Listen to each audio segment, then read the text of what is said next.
আসসালামু আলাইকুম, কেমন আছেন সবাই? আজকে আমি আপনাদের জন্য নিয়ে এসেছি চুলায় তৈরি একদম পারফেক্ট পিৎজার রেসিপি। আমার চ্যানেলে আপনাদের স্বাগতম। পাশে থাকবেন শেষ পর্যন্ত। শুরু করছি ভিডিওটি।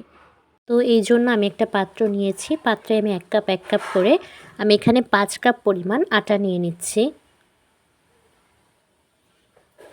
তো 5 কাপ আটা নেওয়া শেষ। এখন আমি এখানে বাকি উপকরণগুলো দিব। 1 কাপের 4 ভাগের 1 ভাগ পরিমাণ হালকা গরম পানি নিয়ে তার মধ্যে আমি ইস্ট দিব 1.5 চা চামচ। তো ইস্ট এভাবে হালকা গরম পানিতে দিয়ে কিছুক্ষণ রাখলে ইস্টের কার্যকারিতা এখানেই শুরু হয়ে যায়। কিছু ইস্ট ছিল একটু দানা দানা, আমি এটা হাত দিয়ে ভেঙে দিচ্ছি। ভেঙে নেড়েচেড়ে এটা আমি রেখে দিব কিছুক্ষণের জন্য। এর মধ্যে আমি বাকি উপকরণগুলো এই আটায় মেশাতে থাকব। এখানে আমি দিব চিনি।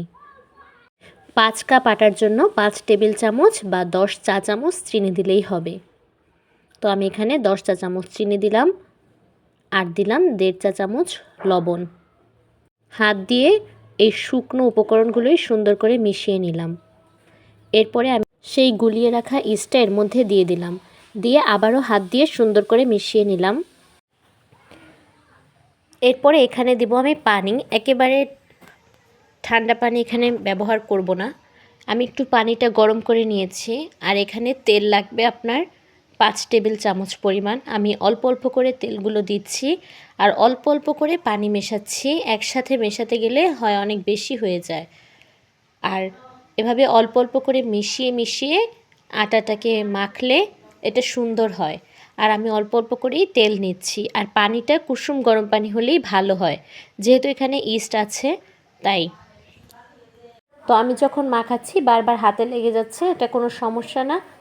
তেল দিবেন, পানি দিবেন, এরকম করে মাখতে মাখতে যখন একেবারে পারফেক্ট হয়ে যাবে তখন দেখবেন আপনার হাতের পাত্রের আশেপাশে যে আটাগুলো আছে সেগুলো এমনিই উঠে আসবে। তো সুন্দর করে এটা মথে নেব। তারপরে এটা আমি সুন্দর করে ঢেকে রেখে দেবো একটু গরম স্থানে। যেহেতু এখন শীতকাল, গরম স্থান কই পাবো, তাই আমি ওই পাত্রেই পুরো পূর্ণ করে পানি গরম করে সেটার উপরে আমি এটা রেখে চাপা দিয়ে রাখবো। এই যে কুসুম গরম পানি দেবো, একেবারে ফুটন্ত গরম পানি না, যেখানে হাত সয়। তারপরে আমি একটা পাটার পুতা দিয়ে এটা আমি চাপা দিয়ে রাখছি যেন কোনো বাষ্প ঢুকতে না পারে। ফিরে আসছি 1 ঘন্টা পরে। 2 ঘন্টা 2.5 ঘন্টা রাখলে আরও ভালো। তো দেখেন কত সুন্দর ফুলেছে। আরও বেশি সময় এটা গরম স্থানে রাখার চেষ্টা করবেন, তাহলে ইস্টের কার্যকারিতা আরও ভালোভাবে হবে। এরপরে এটা আমি সুন্দর করে মথে নিচ্ছি। যত পরিমাণে আমি এটা মথে নেব তত কিন্তু পিৎজার ডোটা আরও পারফেক্ট হবে পিৎজা বানানোর জন্য। তারপরে আমি যেহেতু আজকে 2টা বানাবো, তো আমি কি পরিমাণ নিয়েছি সেটা আপনারা দেখছেন। আপনারা যদি শুধু পিৎজার জন্যই বানান তাহলে আপনারা এখানে 2 থেকে 2.5 কাপ পরিমাণ দিতে পারবেন। এক কাপের জন্য একটা পিৎজা। কিন্তু আমি আরও কিছু বানাবো, মানে নান রুটি বানাবো দেখে আমি একটু বেশি করে নিয়েছি 5 কাপ। তো এখানে আমি 1.5 কাপের মতো, 3 কাপ নিলে একদম পারফেক্ট। 1.5 কাপ পরিমাণ আটা এখানে আছে।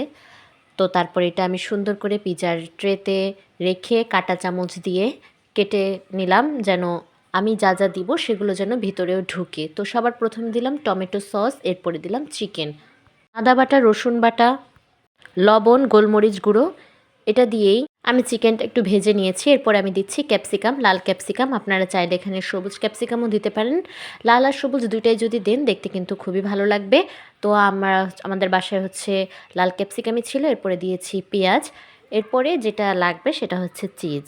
চিজ ছাড়া কিন্তু পিৎজা আসলে হয় না।